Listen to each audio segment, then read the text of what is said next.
Hello everyone and welcome back to another video from Appst Academy.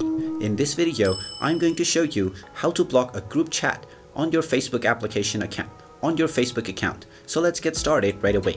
First of all, open up the Facebook application on your smartphone, and if you haven't logged into your account already, you will be asked to use your credentials. After logging in using your credentials, you will be taken into your homepage, from which you will be able to scroll through the news feed. Now, in order to access the group chats, tap on the messenger icon at the top right corner, and this will open up your Facebook Messenger chats page. Now, from the chats page, tap on the menu icon at the top left, and you will find the group chats that you are a member of underneath the community options. Just go ahead and tap on any group chat that you want to block, and then tap on the info button at the top right corner. Now, there is only an option to mute this, so tap on mute, then select until I change it and tap on the OK button.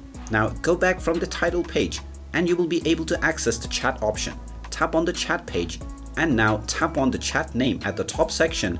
Now underneath more actions, you can tap on remove from chat lists, but this will only remove this group chat from your chat list option. So scroll all the way down and tap on leave chat, and you will be able to leave this group. However, there is no direct option to block the group chat. You can tap on the report option to report this group chat to the Facebook team so that they can go ahead and check for any violations to block this group. And there you have it. That is how you can go about on exiting any group on your Facebook chat. If you find this video helpful, make sure you hit that like button and subscribe to our channel if you haven't done so already. Also ring that notification bell to never miss another update from us. Thank you for watching, and I will see you again in the next video.